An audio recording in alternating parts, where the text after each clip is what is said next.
Where we left off in the last class, the United States was developing a market economy between 1800 and 1840. And the driving force behind this were the interests of agriculture. That is, the cotton market was a huge demand, cotton farms are a huge demand for products, and especially small farmers wanted to access this demand. So small farmers went to their legislatures, went to their town's councils, went to Congress, tried to get them to create a transportation system that would enable them to get the stuff they grew to the slave plantations where it could be sold for money. However, creating this transportation system, was the first step in getting the United States oriented away from agriculture. That is, it is going to lead to the development of industry. And by the time you get to 1860, industry is going to be as important in the United States as cotton is, as a driving force in the American economy. And so what I want to do in this class is look over why this occurred. And I want to start with the stuff that we went over last time. That is, developing this transportation system that gets the products of small farmers to the big slave plantations. This helps you get to industry because this helps you overcome the fixed cost of building a factory. If you've had business or economics before, you've probably heard the concept of fixed cost. If you are starting a business, there are two types of costs that you're going to incur to get started. One is fixed and the other is variable. Variable costs vary with the amount of product that you make. So if you're going to be making shoes, leather will be a variable cost. The more shoes you sell, the more leather you have to buy. Labor will be a variable cost. The more shoes you make, the more labor you need to make them.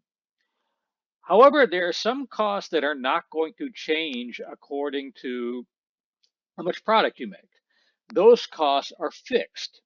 Right? For example, if you're going to start a factory to make shoes, the machinery is going to cost the same whether you make one shoe with them or a million. The building that you're making the shoes in is going to cost the same whether you make one shoe or a million. And the development of the transportation system we developed last time overcame the barrier of fixed cost to building a factory. And let's go over why. Say you are in 1775, you're in Seneca Falls, Massachusetts, and you want to build a shoe factory. You have concluded that the shoe factory will cost you $1 million in fixed costs in order to get started. That's what it's going to cost you to buy land, put up a building, buy your machinery, so on and so forth. I just made up that number. It was a nice round one. So once you make shoes in that factory, who can you sell them to? Well, in 1774, 75, Seneca Falls is an isolated place. The only people you can sell anything to are the people within probably a day's walking distance where you started. So say in 1775, that means you've got 100 people, okay, who live around your factory and could buy your shoes. So if it's going to cost you $1 million to put up the factory in fixed costs, and you only have 100 people to sell to, if you can sell a pair of shoes to every one of those 100 people, how much do you have to charge to break even? You got to charge $10,000 a pair. That's $1 million divided by 100. Unless you're living next door to the Kardashians, that means it ain't worth the $1 million to build that factory. There's no way you're going to be able to sell enough shoes in order to justify the cost of it. But however, fast forward to 1830, you are now on the Erie Canal. So if you concluded that it would cost you $1 million to build that factory, once you make the shoes, those shoes can be put on barges, taken to the Great Lakes, and from the Great Lakes put on boats that could get throughout the interior of America. Or they could go to barges, go the other direction, go to Albany, where they could be put on boats that will take them throughout the Atlantic coast. Say that gives you a potential market of 10 million people. If you could sell each one of them a pair of shoes, how much do you have to charge for a pair of shoes in order to break even? 10 cents. $1 million divided by 10 million. That is what developing this transportation system did. It created a huge potential market which justified the fixed costs of building something like a factory. This is something called economies of scale. That is, if you scale up your market, now all of a sudden, something that would have not been worthwhile before now becomes worthwhile. That is, you can reasonably see that putting that $1 million up is going to make you money. Right? So just by doing what they wanted, which is creating a transportation system to get farm products to other farmers, to cotton farmers who have more money, they have also created the first precondition necessary for a factory that is a market big enough to justify its existence. And the United States between 1800 and 1840 are going to create other things, which is also going to make it attractive to build a factory there. Because in addition to the market big enough to justify building a factory, what else do you need to build a factory? Well, one thing you're going to need is money, capital. That is, if you don't have the $1 million, you can't build a $1 million factory. For those of you who are planning on starting a business, that's probably the first thing that you are running across. That is, you are looking for ways to come up with money in order to get started. Probably you're doing it by saving up your money. That is, making your wages, putting a little bit aside so that you can go ahead and get started. Or some of you are tapping into family. That is trying to get your family behind you to stake you. Some of you are thinking about going to a bank, right, to borrow the money in order to get started. Particularly for that, you'd be looking at a savings and loan. Big banks like Bank America, for them, a small business loan is $25 million. If you aren't coming in for that kind of money, they aren't going to pay attention to you. A savings and loan, though, they'll go in tinier. Or some of you are looking at getting investors, that is, getting people to put in money into you passively to let you start up the business. All of those are viable options today. But let's take a look at 1790. If you were in the United States of 1790, how many banks do you think there were around in the United States? There were almost none. So you couldn't go to a bank and get a loan. Could you save up your wages? Well, remember what the average American did for a living. They were a subsistence farmer. If you're a subsistence farmer, remember, you really don't make money. So it's going to be very difficult for you to save money. You can't turn to your family because your family is in the same boat. They're also subsistence farmers. They don't have much currency either.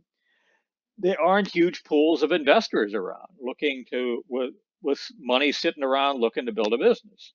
So if you're in colonial times, even if you could justify the market for building a factory, you probably couldn't come up with the capital to build it. However, as you get into the 1820s, 30s, 40s, there is a big source of capital in America, and that is the cotton farmers.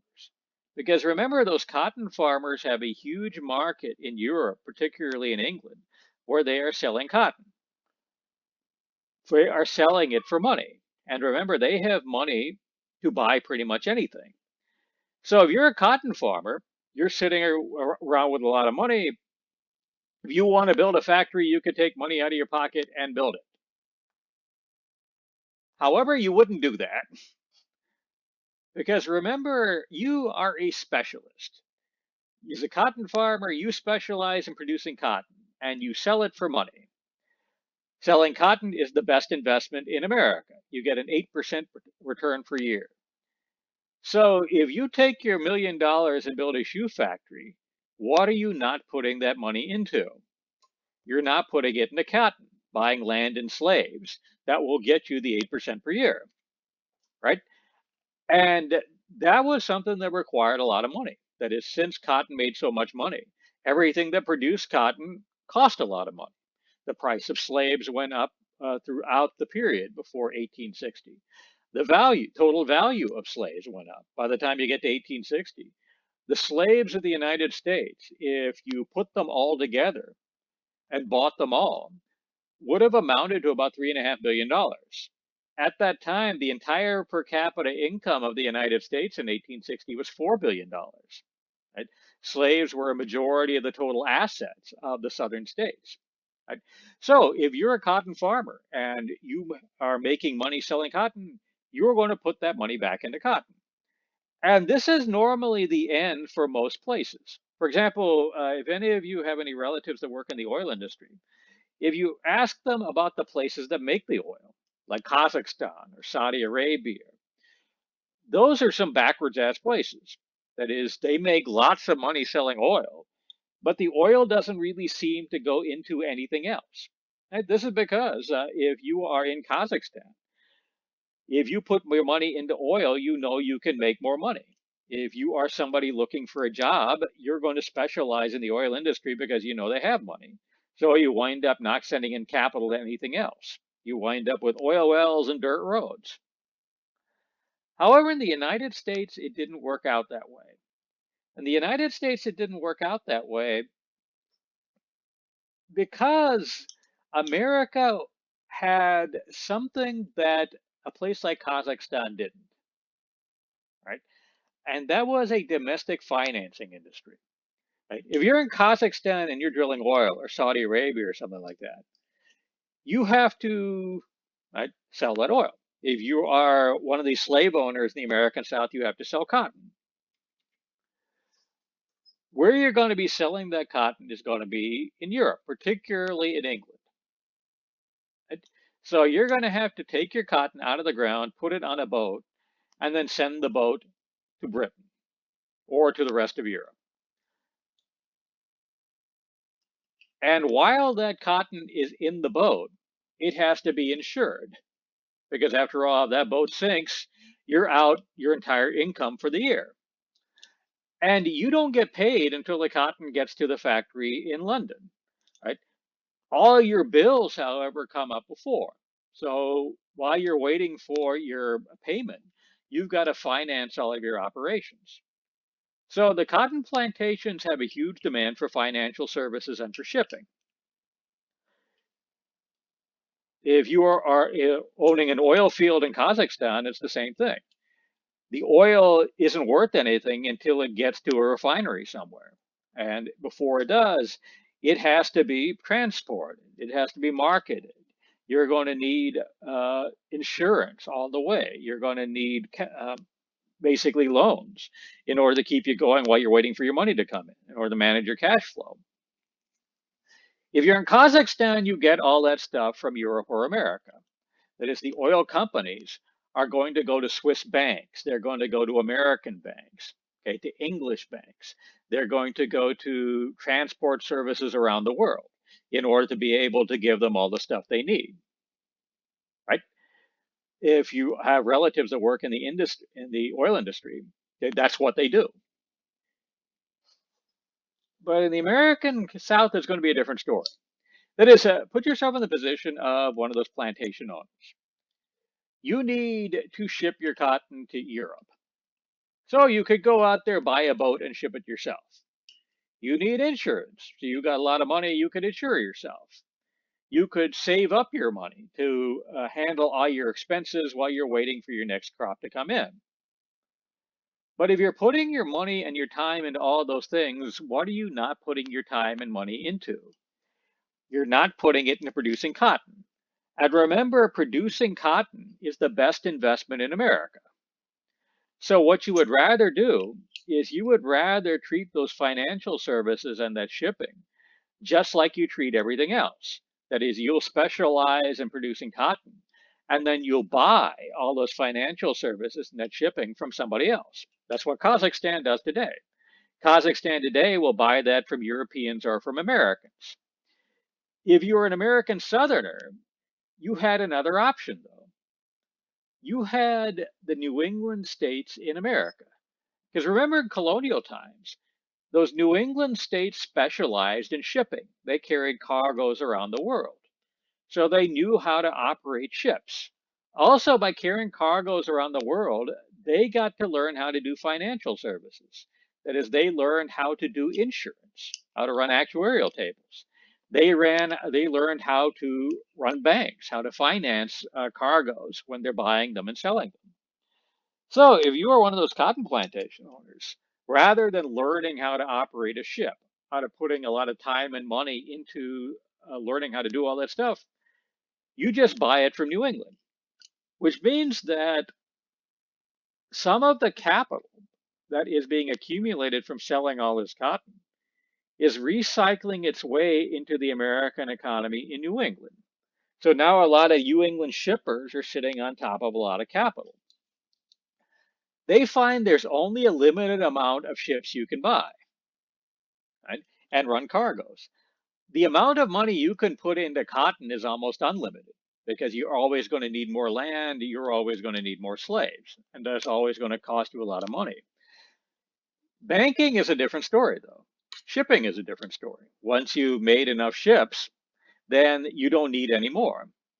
So these New England shippers, these New England insurance companies, financiers are sitting on top of a lot of capital and they're looking for outlets for it.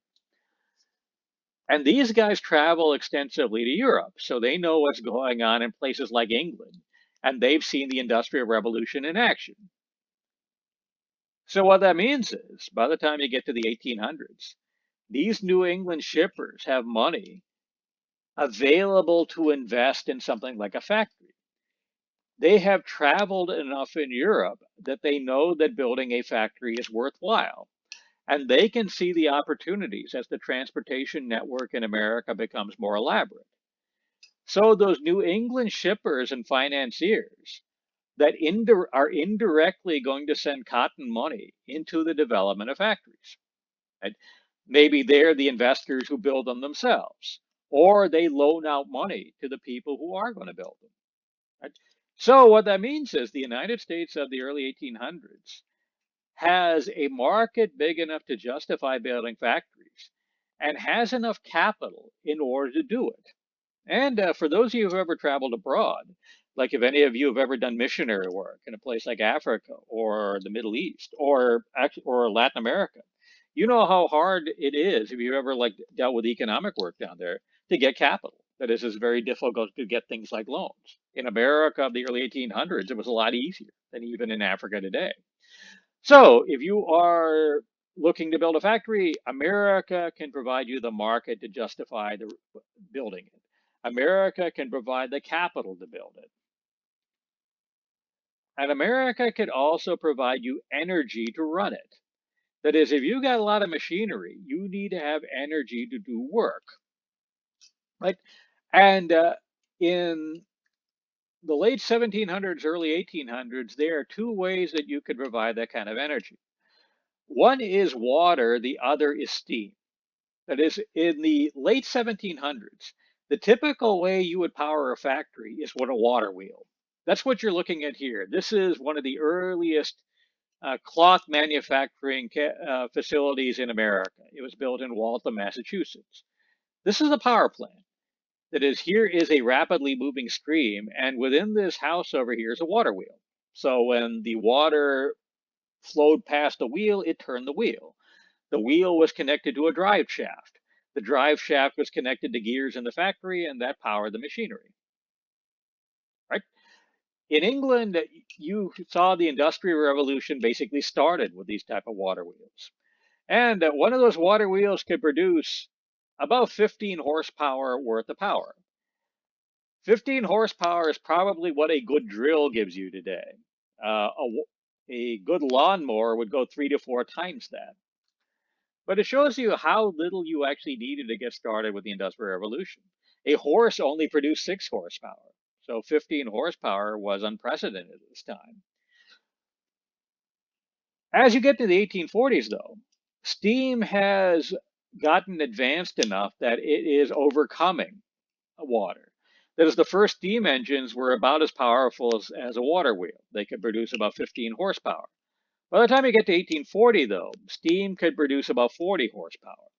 So what you would do is you would have in a building like this in the basement a boiler. You would shovel a fuel into that boiler. That would turn water into steam. The steam would then power a piston. The piston would be attached to a drivetrain. The drivetrain would be attached to gears that would turn the machinery. right? So you would need, as you turn to steam, you would need fuel in order to set on fire. The best fuel to set on fire in a steam boiler was coal, because if you set coal on fire, it reduces a lot of heat. So if you don't have energy, you can't power a factory.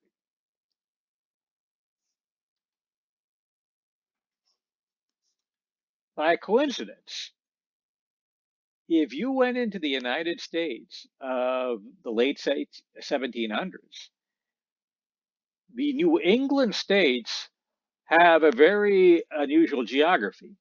That is, they are very low at the coast, but they rapidly move up into mountains. Right? And they have streams that start from the mountains that flow into the Atlantic. These streams, since the gradient is so steep, move very rapidly, which means that New England is an ideal place to put up a water wheel in 1790 or 1800. And remember where the shippers and financial community were. They were in New England. The investors who could finance uh, building factories, they were in New England.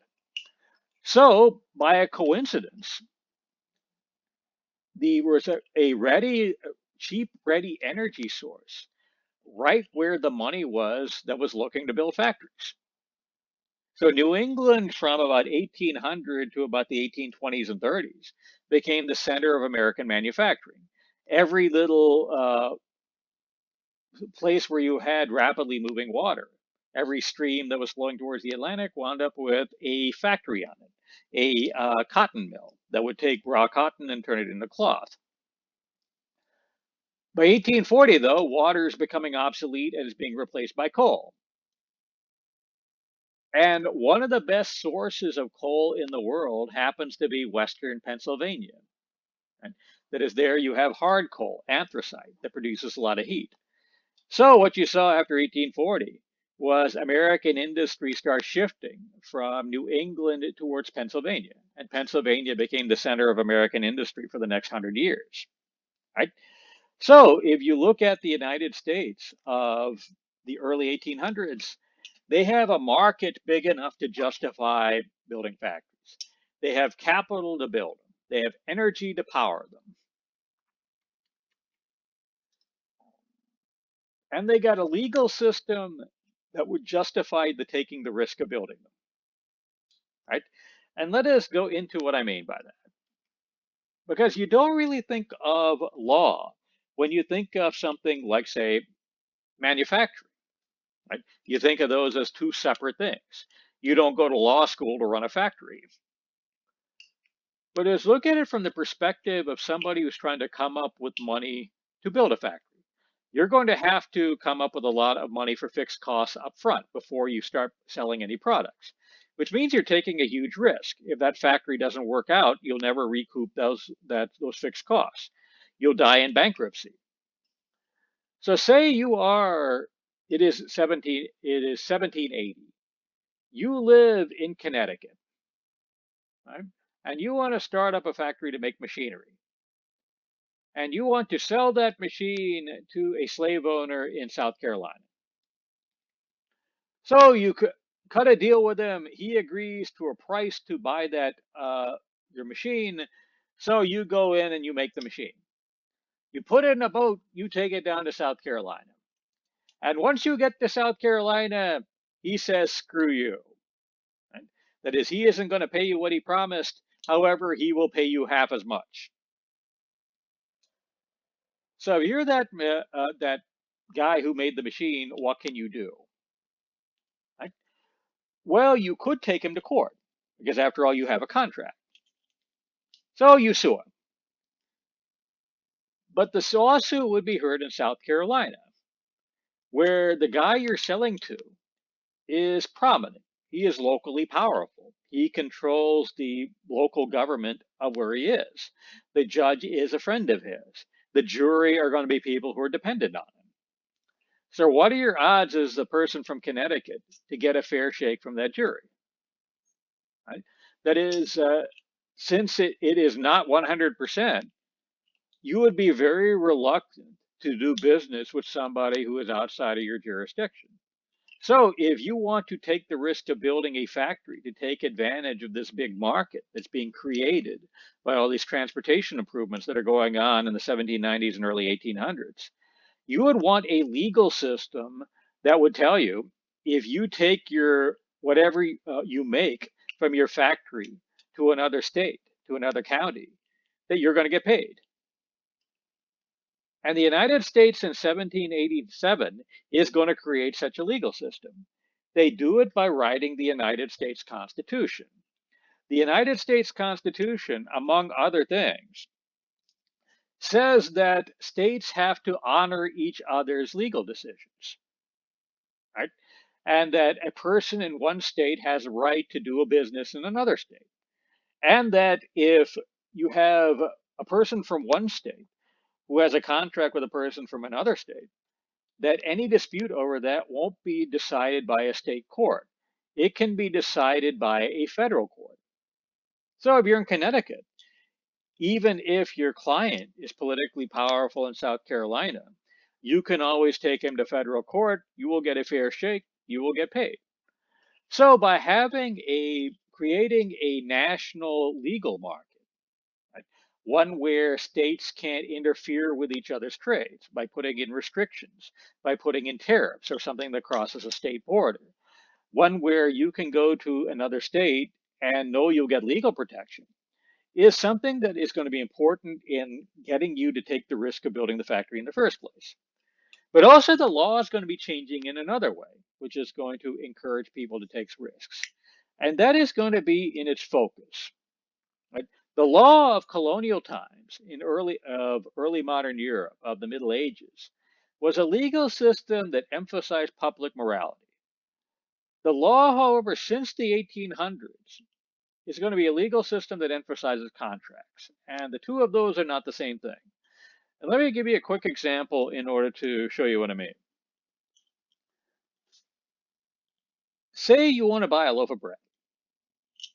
A loaf of bread, if you go down to HEB, will run you about $2 if they have them. Nowadays, with the coronavirus, that's kind of iffy,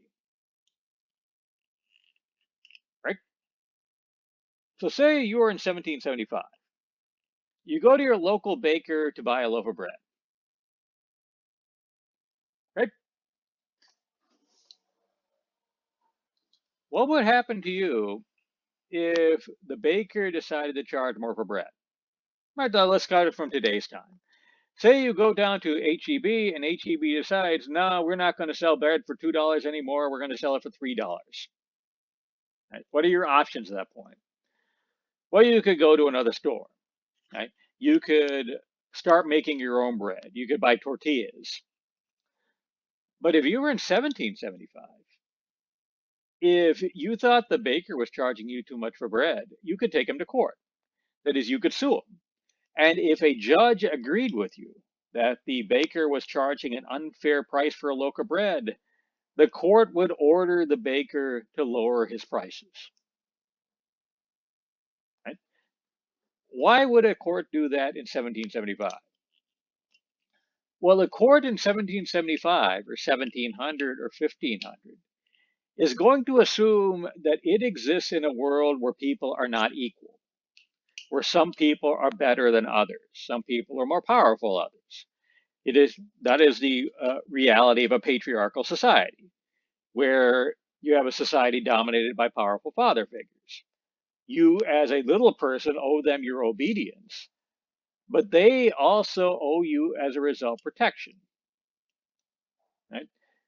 And if they exploit you, then you can't really do it. Then you don't have the power within yourself in order to correct that. You would need help, right? So if that's your assumption, that is that the people of your society are unequal, where some are powerful and others are not, then what's the moral thing to do? Well, you would look at a ordinary person going to a baker. You would assume that that's a relationship of unequals. The baker is powerful, the ordinary person is not. So since these are unequals, right? If the baker takes advantage of the ordinary person, then the moral thing to do is to stop him from doing it. So if a court a court can look at this. The court can decide that the baker is not charging a just price for a loaf of bread. So the moral thing to do is to make him lower his price. Right? And that's the way a legal system would work in an unequal society. You could usually how it would work out is that the powerful would screw over the weak, but the law had principles which said that the law could protect the weak from the powerful. And if you went around America, where you had different isolated communities, you would have local communities deciding what was moral and using the legal system to enforce it. Your judge would be somebody, if you were out in the country, who probably never went to law school. He was just somebody elected by the local community. The people who argued cases may or may not have ever gone to law school. They were people who were arguing right from wrong. And the final decision over what was right and wrong was done by a jury. Right? So you would have had a legal system that would have varied from jurisdiction to jurisdiction, that would have been trying to enforce a local definition of morality. And they would tell people and use the force of law to make them do what they thought was the right thing. Fast forward 30 years. The United States, as you get into the 1800s, is operating on an entirely different set of principles. And those different set of principles are coming from the five most important words in American history. All men are created equal. So the court of 1800, 1810 is going to assume that all people are equal. So if you are a common person, you go in to buy bread from a baker, you and the baker are equal. So that's the case. What's the moral thing to do? Well, if two equals got together, then the price of the loaf of bread was done as a result of what both of them wanted. That is, you went into the baker with a price in your mind of what you wanted to pay. The baker came in with a price that he wanted to charge. You negotiated, and what you came up with was a price that was acceptable to both. So that means if people are equal, that any price is inherently fair because equals agree to it. So then, what is the just thing to do? Well, it's to make sure that both sides kept their end of the bargain.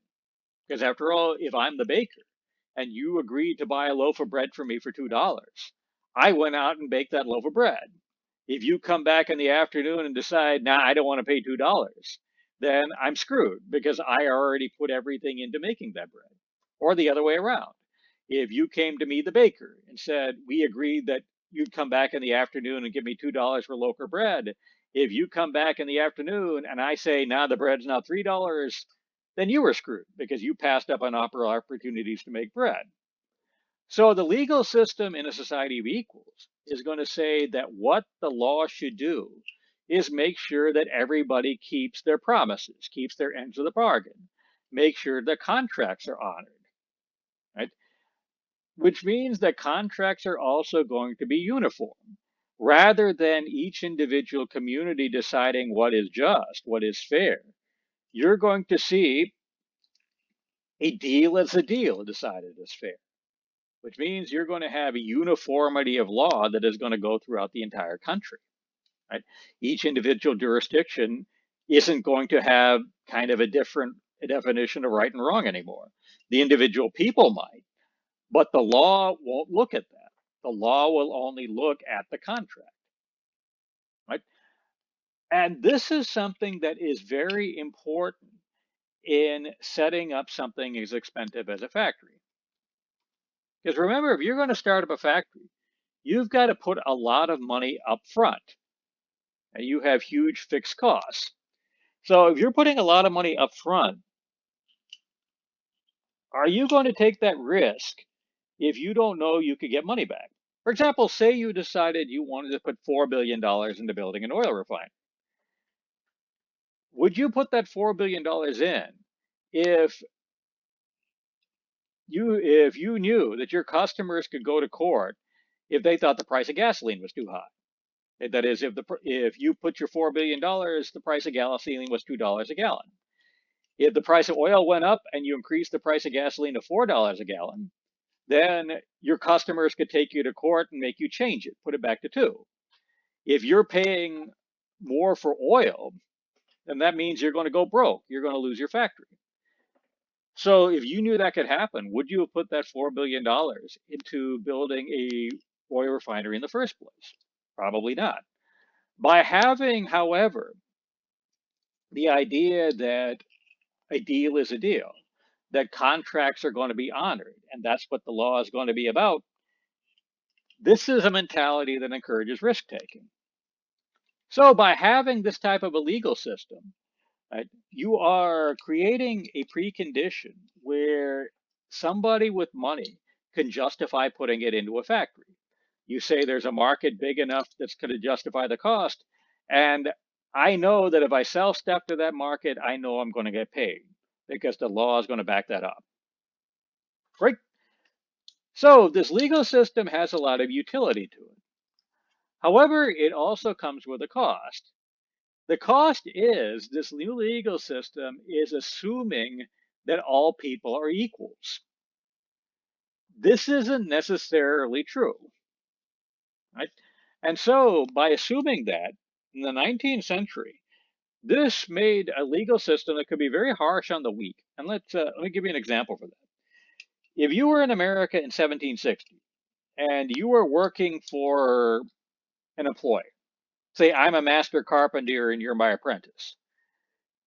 If you got hurt on the job, say you accidentally cut off your hand, I, as your boss, would be responsible for taking care of you for the rest of your life. Because the assumption would be we were not equals. I was your better, you were my inferior. So you owed me loyalty and I owed you protection. However, in 1840, fast forward a few years, if I'm the boss, I own the factory, and you're my employee in the factory, the law is going to assume that we were equals. So if you go into my factory, you stick your hand in a machine and you lose your hand, then the law is going to assume it was your own goddamn fault. Right? Not only am I not responsible for helping you, I would fire you and I would probably send you a bill for breaking my machine. Right? So you had a legal system that, in a lot of ways, in the 19th century was kind of unfair. That is, it was something that encouraged dangerous practice in workplaces. It was something that encouraged even degradation of the environment. Because if you build a dam on a stream in order to, say, power a plant, and you flooded out your neighbor's farm, if a jury in 1750 would have told you to take out your dam because you're hurting somebody. That was unfair. A court, however, in 1840 that says they don't care if it's fair. This is something that promotes the economy, so they're going to let you build it. Right? Which is why the law went in a different direction in the 20th century. That is, in the 20th century, you saw the legal system change in order to reflect inequality again. So you saw the creation of things like workman's compensation. Right? And that actually is one of the central political arguments of today. That is, should the law work with this kind of assumption of equality? Or should the law work with assuming inequality and protect the weak? Right? If you're an economic conservative, you probably believe more of the first. If you're an economic liberal, you probably believe more of the latter. Right? Both of them have some validity to them. And if you don't have the idea that you could put money in and make money out, then you're not going to see people that are going to be taking much in the way of risks. So anyway, so you have now several things that are coming together to make it possible to develop factories. You've got a market that justifies building factories. You've got capital to build those factories with. You've got energy to power those factories. You've got a legal system which justifies you taking the risk of building the factory. The only thing now you need in order to make a factory work is you need people to work in the factories. You figure this is something that really isn't an issue because we were in a world where we take unemployment for granted. And even before the coronavirus, at a time when unemployment was by modern standards pretty low, about 3.5%. If you put out a ad saying you need people to work in a factory, you would have had a line of people waiting in order to try to get the jobs. So we live in a world where we take the availability of labor for granted. However, that was not the world of, say, 1820, 1830. Because let's look at who could work. If you were living in America at that time, if you thought of somebody to work, you would have thought of an adult white male. Right? That would have been the first image that would have come to your mind of a workforce. So you would, if you were owning a factory, you would be looking for adult white men to come in and work for your factory, and you wanted those guys to work cheap. Right? You wanted them to work for about 35 cents a day, right? For a 10-hour day, 6 days a week. So if you are an adult white man in America, what did you probably do for a living in 1820? You were probably a small farmer, right? And how was small farming doing as you get into the 1820s, 30s, 40s? Remember, farming was doing pretty good. If you were one of those small farmers, you now had access to the slave plantations. You could sell your crops for a lot of money. So if you're making money as a small farmer, would you trade that to work for somebody else for 35 cents a day, 60 hours a week? Right? The factory owners found that they weren't many volunteers. The only place where that was different was New England. Right? That is, New England was, by the time you're getting to about 1800 or so, overpopulated. So you had a lot of people who were living in the area who couldn't get land. So you did have adult white men in those areas who were willing to take up those jobs. Once again, you see a coincidence. The place where the energy is and the capital is also where the labor is. Right? However, all that changes with the construction of the Erie Canal. The Erie Canal ties in New England now to areas in the West. So poor people in New England, rather than working cheap, now have another option. They could go on that canal, head to places like Michigan, even Oregon, and start over. So America is going to have a real shortage of labor if you consider labor to be an adult white man. So what other options do you got? Well, historically, if free people are too expensive to work, a rich, powerful person will try to use forced labor to get people to work for them. Right? That is, they will take away the freedom from people and get them to work cheap. So, in after the Black Plague, for example, in Europe, you saw the creation of something called serfdom in Eastern Europe, where those free people had their movement controlled, their rights taken away in order to provide cheap labor for the landowners. In colonial America, you had slavery. As remember, you had large numbers of slaves in America. These people were forced to work cheap, right, for landowners. So if you're one of those factory owners, could you turn to forced labor? Could you go in, buy some of those slaves, put them in your factories, and get them to work for you cheap? The answer to that turned out to be no. Why no? Well, one reason is legal. Remember, we went over in the last class that slavery was something that in the years around the American Revolution started to be seen increasingly as wrong. So a number of states made slavery illegal. By the time you get to 1804, every state north of Maryland had slavery being illegal, which means that if you're in New England, where the factories are being constructed, slavery is illegal there.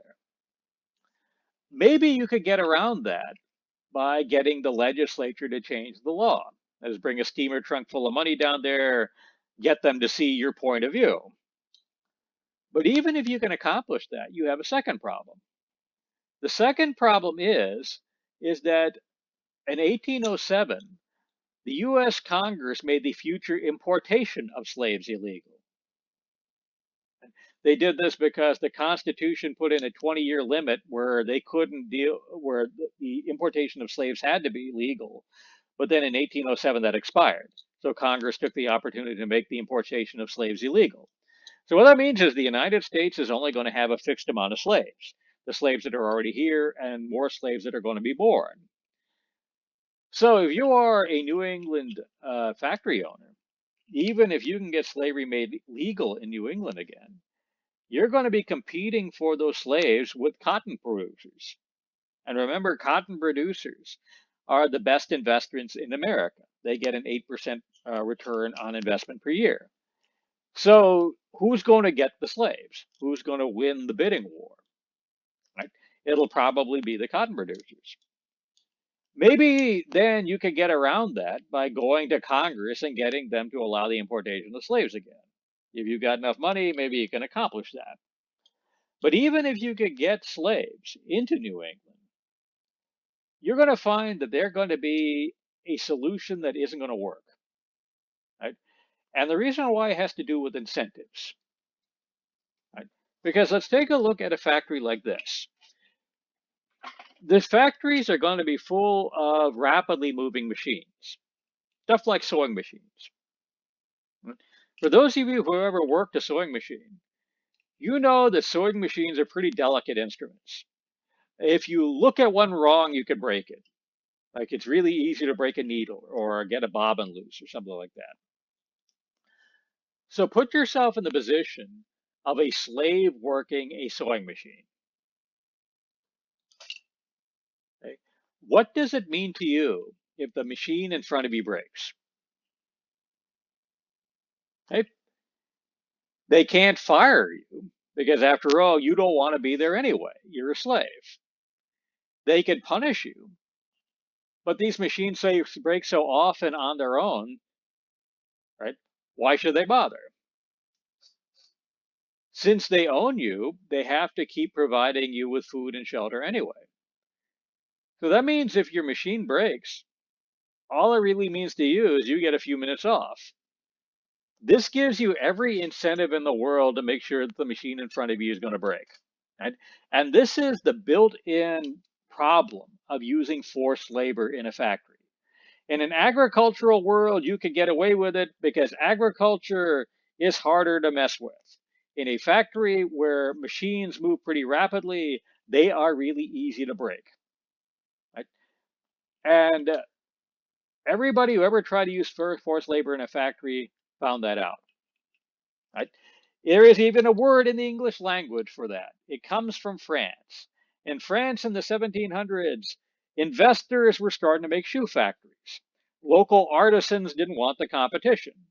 So they broke into the factories and took the molds that were used to make the shoes. They were called sabots, and threw them into the machines to break the machines, inventing a new word, sabotage. Right? Machines are really easy to sabotage if the worker wants to sabotage them. And a forced laborer has every incentive in the world to sabotage machinery. Everybody who tried to use them found that out. For example, during World War II, the Nazis had chronic labor shortages in their factories. So they would force people from all their conquered countries to come in and work in their factories. Their discipline was brutal. That is, they said, if we catch you screwing with any of the machines, we will kill you and your entire family. The workers screwed with the machines anyway. For example, you ever seen the movie Saving Private Ryan? That was when the U.S. Army stormed Omaha Beach. That was the first few scenes of the movie in D-Day. Casualties at Omaha Beach were horrific. They should have been worse, except that 1 out of every 4 shells the Germans fired at Omaha Beach was a dud. It didn't explode. These shells came from a factory in France. The Germans told the French workers at the factory, do not screw with these shells. If you screw with the shells, we will kill you and your entire family. They screwed with the shells. They sabotaged enough of them that Germany lost the war. When the communists tried to use forced laborers in the years after World War II, they found the same thing. In the Soviet Union, they had a joke. They pretend to pay us, we pretend to work. Right? So if you look at the 19th century, it isn't a coincidence that you see the end of slavery while you're seeing the construction of factories. That is, the two of them go together. That is, if you own a factory, you just can't get past this incentive problem, right? If a worker doesn't want to be there, it isn't going to be worth your while to keep them there. So, if you are looking at colonial America, the two main sources of labor of colonial America, slaves, free white men, are not going to be solutions to work in a factory. So, if those won't work, what will? Well, you could turn to children. America is full of children, right? New England, remember, the culture was that young children work. And actually, in agricultural societies, children work all the time. As soon as they're old enough to work, they head out into the fields. Children as young as 6, 7, 8, you see them in the fields. And child labor was legal in the United States. So if you own this factory, you could go to the surrounding farms, pay them to send their kids to you to come by and work in the factories. Trying that, however, factory owners discovered a problem. The problem is that children have short attention spans, and factories have rapidly moving equipment. Can you see the problem of putting them together? You wind up with a lot of kids with nicknames like Lefty, or Stubby, or Stump, or Eileen, which sucks for them. But if you're a factory owner, it sucks for you because when losing that kid's hand, he broke your machine. Which is a reason why you don't really see child labor anymore. It isn't a coincidence that the 19th century that saw the rise of factories also saw the decline of forced labor of child labor, because children just aren't effective workers in a factory environment.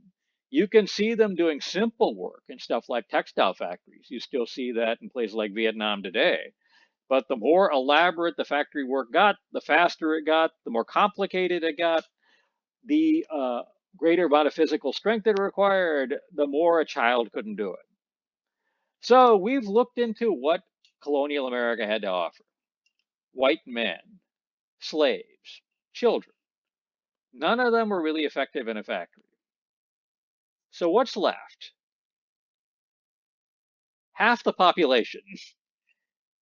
That is, you have women. And today, people live according to a myth. The myth is that women in America traditionally didn't work for wages.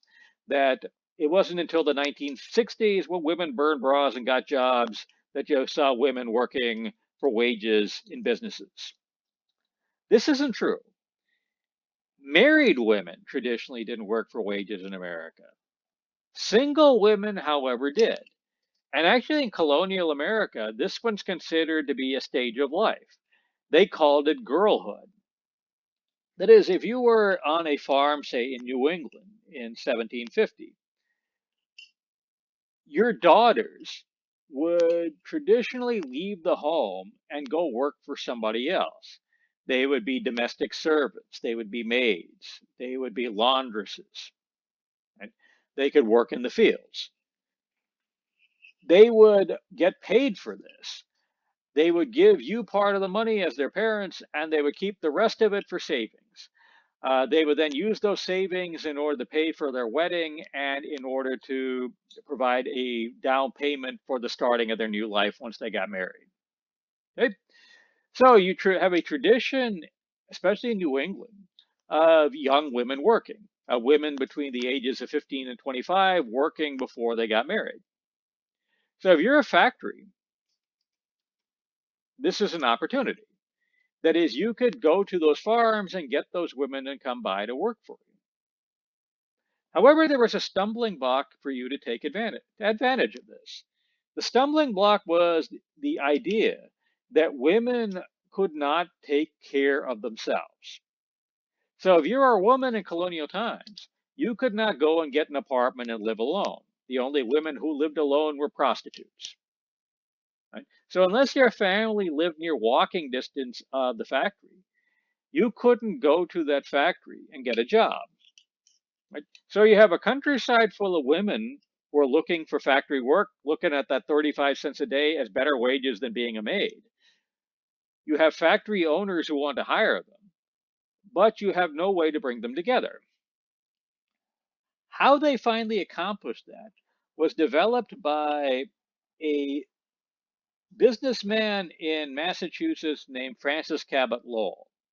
Right? He owned a mill in a place called Waltham, Massachusetts. And he created something called the Lowell system or the Waltham system. It went like this. He built on his factory grounds a set of dormitories. And he would then hire women to come by and work in the dormitories. I mean, to live in the to work in the factories. He would tell their families that while they're working for him, they could live in those dormitories. Right? There would be a den mother there who would look after them, protect their virtue, make sure that the guys stayed away and that they went to church every Sunday. Right? So they would have their virtue protected and they could go in there and work. They could save up their money and quit when they were ready to get married. And to sweeten it, Lowell said he would also put up a school in the dormitory. So these young women would get an education while they were working. Right? So when they were ready to get married, they would be a much more attractive marriage partner. They would have an education, they would have money saved up. This was an offer that made sense to everybody involved in colonial America, in the America of the 1820s. So by the time you get in 1820, 1830, women became the dominant labor force in the United States. Those New England mills were full of women working. Right? By the way, the men they replaced used to live in similar conditions. That is, the initial factories that hired the working poor of Massachusetts would house them in company housing. They would pay them company script and run company stores that would sell them equipment. If you're familiar with sharecropping that wind up emerging in the American South after the Civil War, the life of the sharecroppers, of the freed black people, was very similar to the laborers that were around before the women came into the factories. Once those laborers, however, had better opportunities heading out the Erie Canal west, women replaced them, and women for a generation were the dominant force in American factories. That lasted till the 1840s. By the 1840s, the factory owners of America were sick of women, and they were looking for anybody to come in and replace them. Why would they be sick of women? Well, let's go over how they're using these women. They are taking a bunch of young women between the ages of 15 and 25, and they're putting them all in the same building in a dormitory. What are these women going to do? They're going to talk to each other. What is going to be a typical topic of conversation? Well, how about how bad the pay is? They're only getting 35 cents a day, they're working 60 hours a week. How about how dangerous these factories are? About how people are getting hurt? How about sexual harassment from the foreman and the owners? So these women will discuss their working conditions and they will find they have similar problems. As they were promised this great deal, they're working so much they don't even have time to go to school. Okay? They will discover they all have the same problems. So you have a bunch of people living in the same building who discover they have the same problems. What can they do about it? Well, they can organize together. It's pretty easy to organize because they all live in the same place. As a group, they can go to the bosses and demand changes. If the bosses say no, which the bosses generally did, then since they all live in the same building, it'd be very easy for them to organize a strike. They could refuse to work until changes are made. The bosses would normally respond by firing them. So what is the bosses going to do next? Well, they're going to go out in the countryside and hire more women just like them.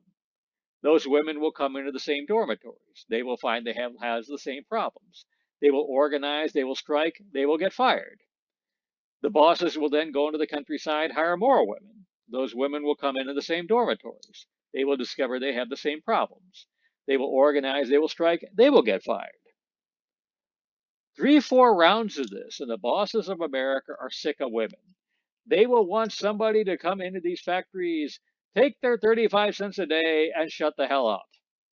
The problem is by 1845, they have run out of people in the United States to give this offer to. Nobody's taking, which leaves the rest of the world. That is, in Europe, there are plenty of desperately poor people in places like Ireland, in Germany, in France, even in England.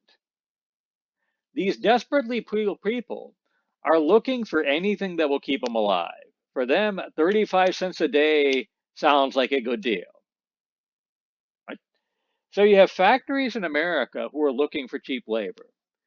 You have Europeans who are looking for work no matter how little it pays. What one side wants, the other side has. So all you have to do is figure out a way to put the two together. And then it turns out there is something tying these two groups of people together. That is the cotton trade. Because remember, boats full of cotton are leaving America and going to places like England. They're going to the big ports in Britain, and also to a lesser extent to European ports. They are coming back from Europe with factory produced goods that would be sold to the slave plantation owners. The stuff that they're bringing back from Europe is less bulky than cotton. Right? That is, they're going to be bringing back machinery, wine, cloth. So that means these boats that are coming back from Europe are coming back half, three-quarters empty. So if you're an enterprising ship captain, you could see an opportunity here. Because you could go to some poorer looking people who are hanging out on the dock looking for work. You could go to one of these guys and tell them, there are plenty of jobs in America. You get on my boat, I can take you there. This guy here might ask, well, how much is that going to cost me? My answer as a ship captain would be, well, how much do you got in your pocket? If it's more than nothing, that's enough to get you to America. Why could I give him that deal? Because I, the ship captain, I'm going back to America anyway, and I've got a boat that's half empty. If he's got any money at all, it's more money than what I would have been getting to make that trip anyway. I just put it in my pocket. Right? I am a motivated seller of space. Right? And basically, as long as he agrees to bring his own food, takes a dump into a bucket and throws it overboard, he's more than welcome to come with me if he can pay. Right? So these cotton ships are going to be a perfect opportunity to bring people from Europe back to America. And who owns the cotton ships? Well, it's either the same guys who own the factories or the people who invest in the factories. After a few years, they get to find out about this. So they start making the offer more direct. That is, they send agents into Europe looking for people. They say, we will finance your trip across to America. That is, we will give you the passage to America, and then we will take the cost of bringing you over out of your paycheck.